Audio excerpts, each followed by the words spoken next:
नमस्कार, मैं हूं संतोष पाठक और आज बिना समय गंवाए सीधे मैं स्वागत करना चाहूंगा वरिष्ठ पत्रकार शीतल पी सिंह जी का। शीतल सर, आपका बहुत बहुत स्वागत है हमारे यूट्यूब मंच पर। धन्यवाद संतोष जी, धन्यवाद आपको जी। देखिए होली शुभ बिल्कुल। हो आपको, आपको आपके दर्शकों को होली शुभ रही हो और शुभ रहे।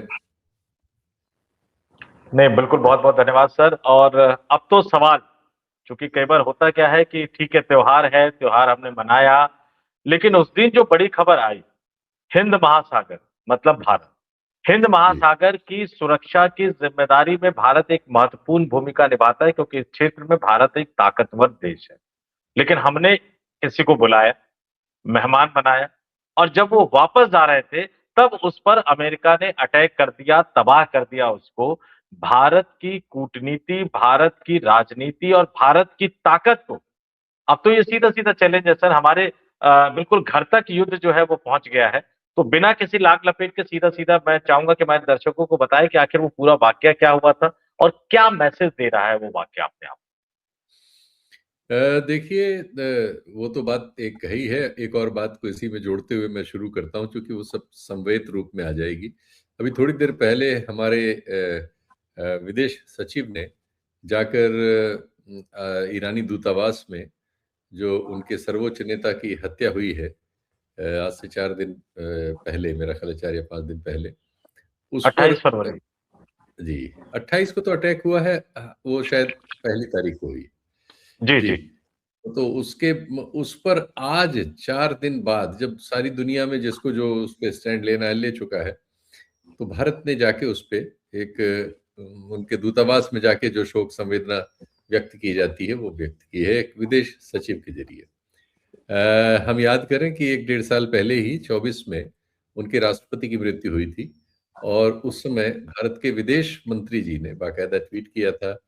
विदेश मंत्री उनके एम्बेसी से मिले थे, हमारे प्रधानमंत्री जी ने किया था। सबने हमने ये ईरान के साथ ही किया, 1 डेढ़ साल में ही ये हुआ। उसके बाद अभी आपने ये दूसरी घटना बताई। हिंद महासागर में सबसे बड़ी नेवी भारत की। भारत के दावे भी हैं कि हम इस पूरे अपने क्षेत्र में इसको हम प्रोवाइड करते हैं, सिक्योरिटी प्रोवाइड करते हैं। प्रधानमंत्री जी कई भाषणों में कई बार उल्लेख कर चुके हैं। हमारे जो नेवी के ऑफिसर्स हैं, सीनियर्स, वो लोग भी इसको कह चुके हैं। लेकिन अब ये टेस्ट का मौका था। आपने एक कार्यक्रम आयोजित किया।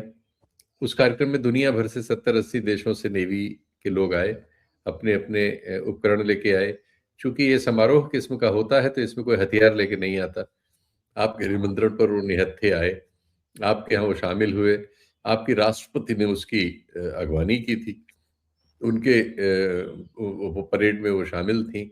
भारतीय नेवी के लोगों के साथ फोटो ये सब हुआ। 25 को जब वो खत्म हुआ कार्यक्रम, उसके बाद लोगों ने अपना वापसी शुरू की। इस बीच आपके प्रधानमंत्री, हमारे प्रधानमंत्री पहुंच गए थे इजराइल 25 को। 27 को वो लौटे। 28 को हमला हो गया ईरान पे। और ये जहाज जो निहत्था जहाज रास्ते में था, हिंद महासागर में ही था, भारत जहां तक के लिए दावा करता है वहां था, तो उसको एक टारपीडो से अमेरिका ने मार गिराया। अमेरिका ने उनकी नेवी के बहुत सारे हिस्सों को मार गिराया है। तो इससे दो चीजें पता चली। एक एक तो अमेरिका दुनिया में किसी का कोई कायदा कानून सीमा नहीं मानता। दो, भारत का जो कथन है कि इस एरिया में हमारी नेवी सबसे मजबूत है और हम इसको सुरक्षा देते हैं, उस कथन में रियलिटी बहुत गायब है। और जो शक्तिशाली देश है अमेरिका की तरह, उनकी पनडुब्बी वहां थी और हमें नहीं पता चला। तो और फिर जब ये दुर्घटना हो गई, उसके बाद भी हमारी कोई भूमिका नहीं, हम चुपचाप रहे।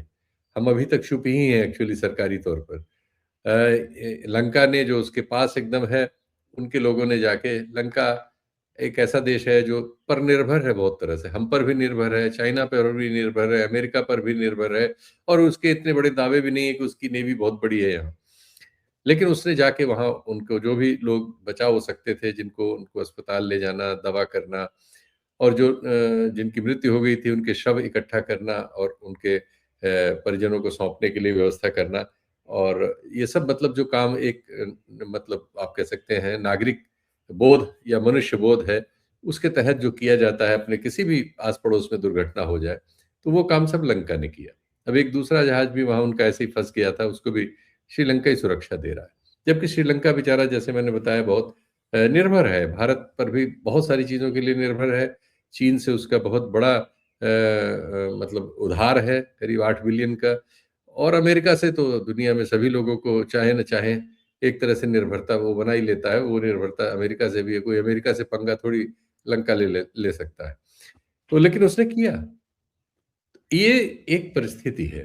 भारत की जो विदेश नीति है, पिछले एक हफ्ते में ही उसने पता नहीं कौन सा रूप ले लिया है। न संसद को मालूम है, न कोई कैबिनेट बैठक होके देश को बताया गया, न कोई प्रेस कॉन्फ्रेंस की गई, किसी सिर्फ प्रधानमंत्री जी को मालूम है। और जाहिर है कि सिर्फ और सिर्फ उन्हीं को मालूम है, और क्यों मालूम है और क्यों ऐसा हुआ ये समझना मुश्किल है। 2003 में ईरान हमारे गणतंत्र दिवस दिवस परेड का, जब अटल बिहारी वाजपेयी जी की सरकार थी, मुख्य अतिथि था। ईरान से हमारे बहुत तरह के रिश्ते हैं। निश्चित तौर पर वो पाकिस्तान की सीमावर्ती देश है, मुस्लिम आबादी है वहाँ, शिया उसकी। बहुत सारी चीज़ों पर हमसे सहमति रही है, लेकिन ओवरऑल हमारे उनसे बड़े अच्छे रिश्ते रहे हैं। इधर तो वो ज़्यादा ही अच्छे थे। 19 में उससे हमने अमेरिका के कहने पर तेल लेना बंद किया, वरना वो तेल हमें सबसे सस्ता मिलता था, सबसे पहले आ जाता था, अच्छी किस्म का था, और हम रुपए में वो व्यापार करते थे। उस रुपए को अपने यूको बैंक में रखते थे। उस यूको बैंक की आर्थिक स्थिति उससे बहुत बेहतर हो गई थी, और उसकी वजह से भारत को लाभ ही लाभ था उससे, उस रिश्ते से। और हमारे बहुत सारे बच्चे वहां पढ़ते वढ़ते भी थे। वो एक भारत से और उनका पुराना ऐतिहासिक रिश्ता भी है। वो 6-7 हजार साल पुरानी सभ्यता है, 5-6 हजार साल पुरानी हम लोग सभ्यता है। एक पुराना सांस्कृतिक रिश्ता भी था। लेकिन अब उसमें दोष निकाल निकाल के आईटी सेल और ये सब, बीजेपी और ये सब, रातों रात हमारी विदेश नीति उल्टी हो गई। हम इजराइल के साथ हो गए। और इजराइल में हमारे बारे में क्या धारणा है कि भारत एक 140 करोड़ लोगों का लेबर वाला देश है, लेबर सप्लाई करेगा इजराइल की फैक्ट्रियों को। इजराइल का एक जनरल इजराइल के एक टीवी चैनल पे बैठ के कह रहा है कि हमें 140 करोड़ वाला देश मिल गया है, अब हम बहुत सारा व्यापार करेंगे, हथियार इस युद्ध के बाद बेचेंगे, ये बेचेंगे, वो बेचेंगे। तो लोग कह रहे हैं फैक्ट्री कहाँ लगाओगे, फैक्ट्री कहाँ है तुम्हारे पास? तो कहा इंडिया तो है, 140 करोड़ लोग काम करने के लिए उपलब्ध।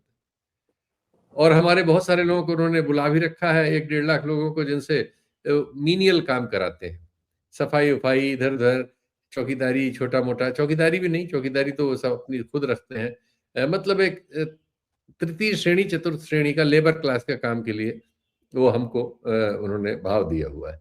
और नहीं, हम इस पे पीठ भी ठोक रहे हैं। हमारे कई उत्तर प्रदेश के मुख्यमंत्री इस पे पीठ ठोकते हैं कि उन्होंने इतने लोगों को इजराइल में रोजगार दिला दिया है। तो ये है। अमेरिका के एक टीवी चैनल पे अभी जो आया है, मैं उसका यहाँ उल्लेख नहीं कर सकता हूँ, क्योंकि वो इतना बेहुदा है कि क्या उसको कहा जाए। हमारे बारे में दुनिया कैसे क्या रिएक्ट कर रही है।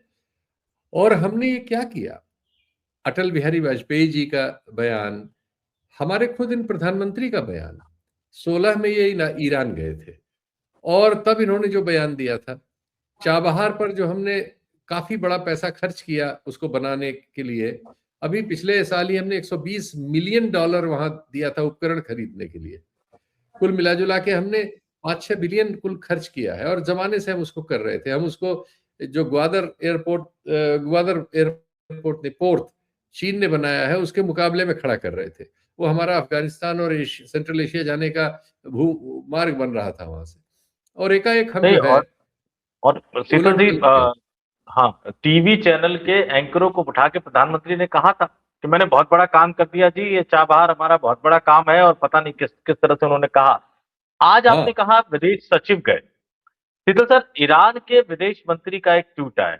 उस ट्वीट को बाकी लोग किस नजरिए से देख रहे हैं मुझे पता नहीं, लेकिन मैंने जब उसको पढ़ा, और कई बार पढ़ा, तो उसका लबोलुआब जो मुझे निकला कि वो भी तमाचा मार रहे हैं कि दुश्मन के निधन पर भी शोक व्यक्त करने की प्राचीन ऐतिहासिक परंपरा भारत ईरान जैसे देशों की रही है, क्योंकि हम दुनिया की प्राचीन सभ्यताएं हैं। लेकिन आज हालत भारत की क्या हो गई? ईरान के विदेश मंत्री ने ट्वीट किया कि यूएस ने ईरान के किनारे से 2000 मील दूर समुद्र में एक जुल्म किया, फ्रिगेट डेना। और खास तौर से उन्होंने हाईलाइट किया जो भारत की नेवी का मेहमान जहाज था, और जिसमें लगभग 130 नाविक थे, बिना किसी चेतावनी के इंटरनेशनल पानी को निशाना बनाया गया। और आगे उन्होंने कहा कि भैया यूएस को पछतावा होगा। लेकिन भारत की नेवी का मेहमान जहाज, क्या ये वो पोस्ट था जिसके बाद भारत में खलबली मची और लगा कि नहीं, ईरान भी अब खुलकर हमें हमारी हैसियत बता रहा है, तो विदेश सचिव को भेजा गया कि चलो ठीक है, थोड़ा बहुत उसको मैनेज करने की कोशिश करो। ये जो पोस्ट है, प्रधानमंत्री आते रहेंगे, जाते रहेंगे, सरकारें बनती रहेंगी, जाती रहेंगी, आज ये प्रधानमंत्री, कल को कोई और रहेगा। ये पोस्ट भारत की इज्जत पर और भारत की सेना, भारत की नेवी की बहादुरी पर एक बहुत बड़ा धब्बा नहीं है? ये भारत सरकार के नेतृत्व पर बहुत बड़ा तमाचा है। इसके पहले ईरानी राजदूत जो भारत में है, उसको भारत के बहुत सारे टीवी चैनलों ने और अंतर्राष्ट्रीय टीवी चैनलों ने घेर लिया था। उससे पूछा था, तो उससे पूछा कि भारत की इस पर कोई प्रतिक्रिया क्यों नहीं आई, तो उसने कहा इसका जवाब मैं क्या दे सकता हूँ, उनसे पूछिए। तो ये सब चीजें सामाजिक तौर पर थी, और सारी दुनिया में चूंकि इस मामले पर भारत की बहुत भारी आलोचना हो रही है, महाशक्ति, तीसरी अर्थव्यवस्था और तमाम जितने दावे थे, उस पे ये एक धब्बे की तरह है। और धब्बा ये नहीं कि वो दुर्घटना हुई, जैसे हुई, एक ही घटना हुई। धब्बा ये है कि उसके बाद हम मौन हो गए। धब्बा ये है कि हमारी कोई प्रतिक्रिया नहीं है, हमारा कोई स्टैंड नहीं है। हम ऐसे नहीं थे कि हमारा कोई स्टैंड ही ना हो। हम एक ऐसे नेतृत्व के नीचे आ गए जिसमें लगता है, वो कहता था 56 इंच है, वो लग रहा 5 इंच भी नहीं है। उसके जवाब ही नहीं किसी सवाल पर। वो किस बात पे वो डरा हुआ है, धमकी दिया हुआ है। मैं इन अफवाहों पे नहीं जाता और इन आरोपों को नहीं मढ़ना चाहता कि लोग कहते हैं कि इनका कुछ फाइल रखी है या फलाना रखी है, मैं उस पर नहीं जाता। जब तक वो पद पर है, वो भारत के प्रधानमंत्री हैं। मैं उनसे एक नागरिक के तौर पर उम्मीद करता हूं कि वो एक हमारा जो सामान्य प्रचलन है एक सरकार होने का, जो एक जिम्मेदारी है हमारी, उसको निभाते हुए नजर आए, गायब नहीं, सुविधा के अनुसार नहीं कि मणिपुर में आप 4 साल जाए ही नहीं, एक छोटा 30 लाख का आबादी अगर हिंसा में फंस जाए तो प्रधानमंत्री वहां से गोल हो जाए, भारत में ही। तो ये इनकी वृत्ति दिखाती है कि इनमें तो ये तो कमाल के आदमी है। ये किसी समस्या का सामने नहीं कर सकते, ये कोई प्रेस कॉन्फ्रेंस का सामना नहीं कर पाते हैं। ये हर चीज से भागने वाला जो इनका एटीट्यूड है, ये किसी देश के नेता होने के और उसका मतलब प्रधानमंत्री, भारत जैसे 140 करोड़ के या 145 करोड़ के देश के प्रधानमंत्री होने का शऊर है ये। लेकिन नहीं, दुर्भाग्य है कि उनके पास एक फौज है जो उनके हर गलत काम को कालिदास की तरह लीपने आ जाती है, वो इसमें भी डिफेंस करने लगती है, चालाकी बताने लगती है। अजीब दौर है। हम एक अजीब दौर में कि सत्ता से सवाल करना ये मीडिया का काम हुआ करता था। अब सत्ता से सवाल करने वालों से सवाल करना मीडिया ने अपना काम बना लिया है। और उनको बदनाम करना, जी, उनको जी, निशिकांत दुबे की बात हो, बाकी जी। बीजेपी के आपने ट्रोल आर्मी का जिक्र किया ही, ये ऐसा लग रहा है कि आप नहीं बोल रहे हैं तो चुप रहिए। फिर आपके नेता, आपके प्रवक्ता, आपके सांसद आपके बचाव में जो बयान देते हैं या जो पोस्ट करते हैं या टीवी डिबेट में जाकर बताते हुए यार नजर आते हैं कि ईरान ने वो किया, ईरान ने वो किया। ये लग रहा हाँ, है कि डिप्लोमेसी को उस लेवल पर मोदी साहब ले गए हैं जहां किसी को कोई नॉलेज नहीं है और उनको समझ में नहीं आ रहा कि लम्हों ने खता की, सदियों ने सजा पाई। हमारी विदेश नीति को ये ट्रोल आर्मी पूरी तरह से खत्म कर रही है। भारत एक देश के रूप में, एक स्वतंत्र देश के रूप में, स्वतंत्र आवाज जो हमारी पहचान हुआ करती थी, मोदी तो खैर चुप है, लेकिन उनको बचाने वाले जो बोल रहे हैं वो शायद और ज्यादा उसमें आप समझ लीजिए कि और ज्यादा उनकी बेइज्जती करवाते हुए नजर आ रहे हैं। मीडिया तो इतना बेशरम और घटिया हो चुका है कि देश का कथित सबसे बड़ा चैनल आज तक, अभी 2 घटनाएं उसने ऐसी की कि मतलब वो तो नाक काट के यहाँ जड़ से पहुंच के उन्होंने हम लोगों का और अब उनको शर्म भी नहीं आ रही कि उनकी नाक कटी हुई है। अभी वो खलीज टाइम्स या किसने एक्सपोज किया है कि बहरीन की घटना को दुबई की घटना बना के वीडियो चला रहे थे आज तक। और एक दूसरा चैनल भी उसमें शिव शंकर है, सब आ गया है। बताइए, अब हमारा भारत के फैक्ट चेकर नहीं, दुनिया भर के फैक्ट चेकर देख रहे हैं।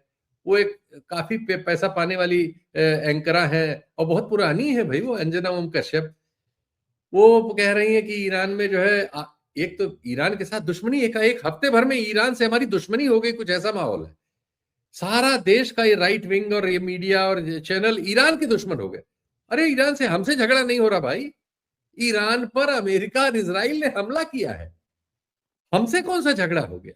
एकाएक भारत में पूरा वातावरण ईरान से झगड़ा कर रहा है, उसको गलत ठहराने पे लगा है, उससे अपने रिश्तों की पुरानी कथाओं में से कुछ ऐसे प्रसंग निकाल के जिनसे कुछ कड़वाहट पैदा हो, वो सब बताने में लगा हुआ है। तो क्या 2003 में आपने अपने गणतंत्र दिवस परेड में ईरान के राष्ट्राध्यक्ष को मुख्य अतिथि बनाया था? क्यों भाई? क्यों अटल बिहारी वाजपेयी जी ने वो भाषण दिया था? क्यों 2016 में मोदी जी वहां गए थे?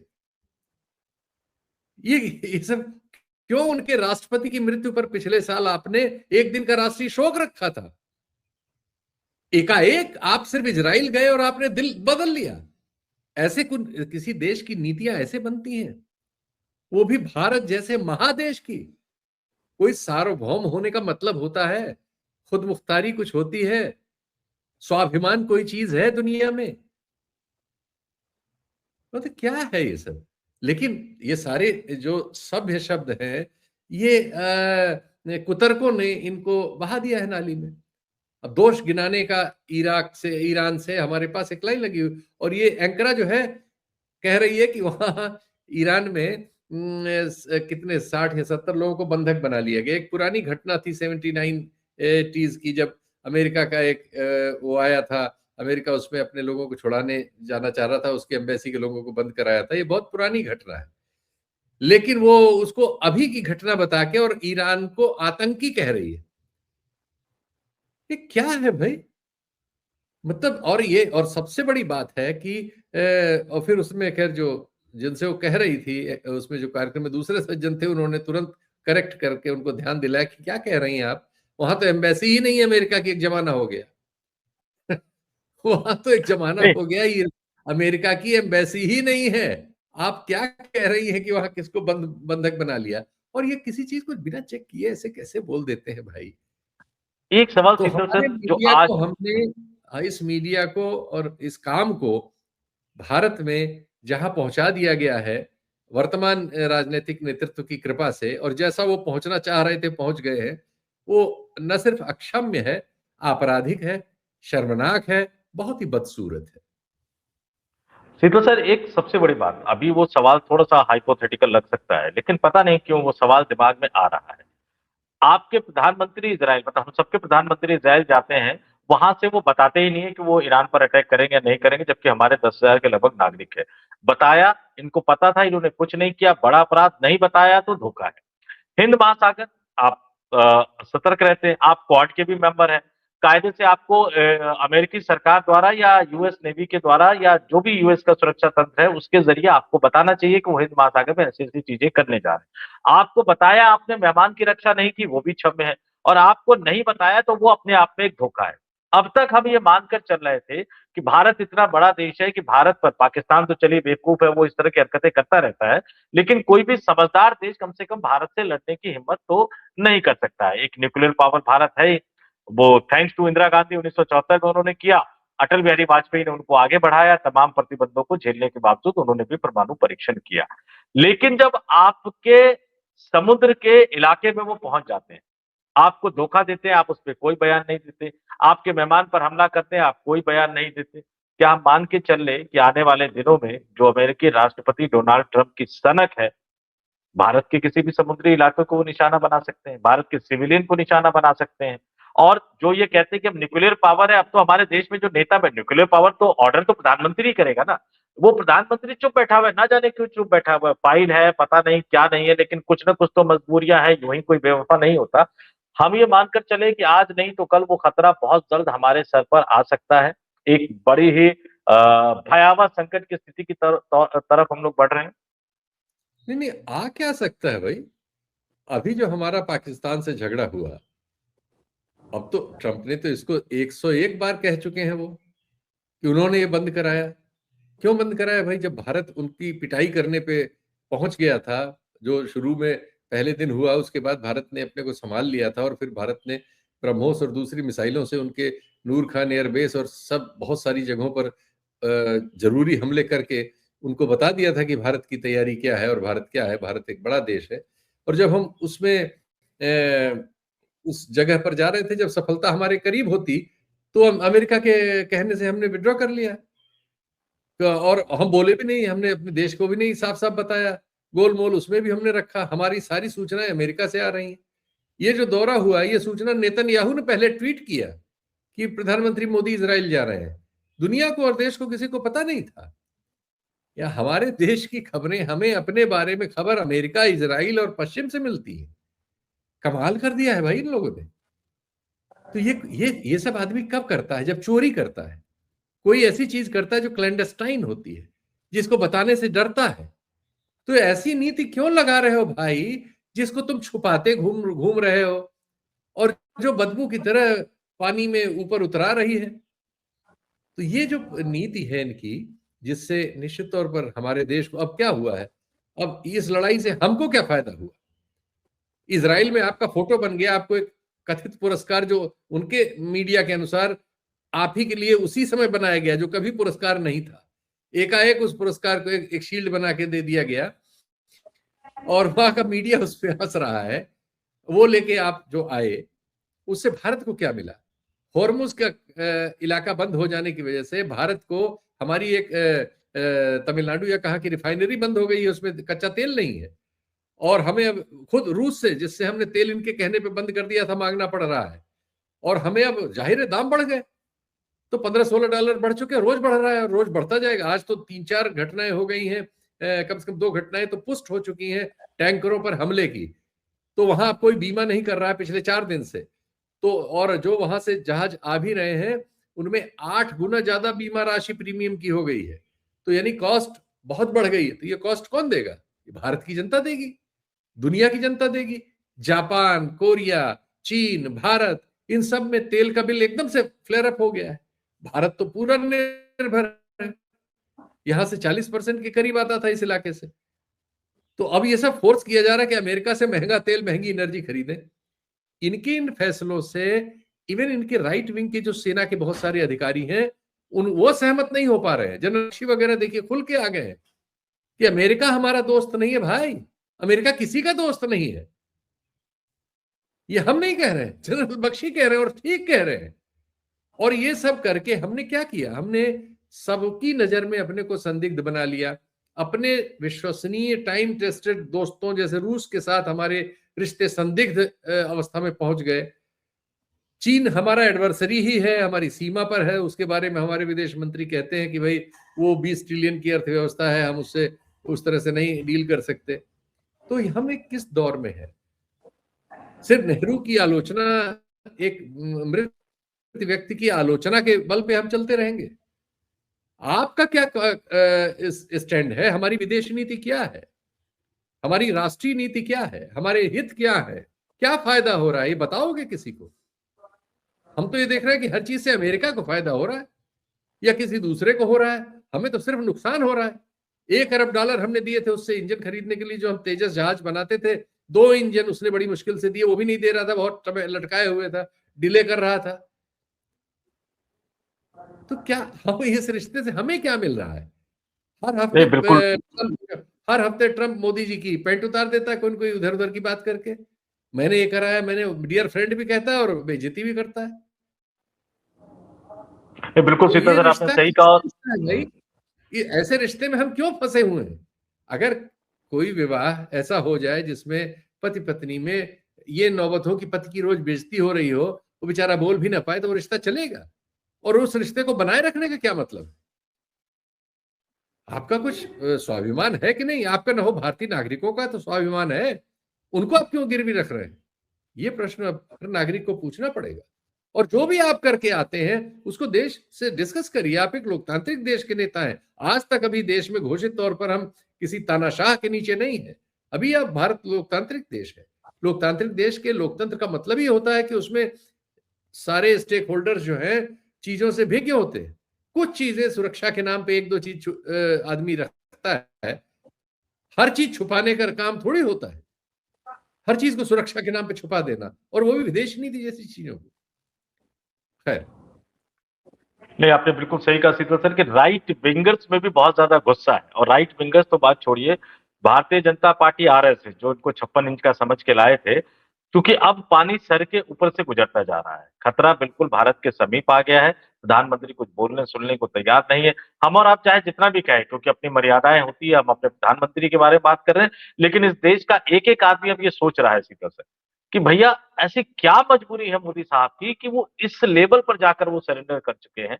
और जहां तक आपने मीडिया की बात कही, अब मीडिया के बारे में तो बात करना बेमानी हो गया है, क्योंकि उन्होंने उस लेवल तक वो चले गए हैं जिससे नीचे पता नहीं वो रोजाना एक नया रिकॉर्ड ही बना रहे हैं। और हमारे दर्शकों को आपने इन तमाम जानकारियों से रूबरू करवाया, इसके लिए आपका बहुत बहुत धन्यवाद सीतो।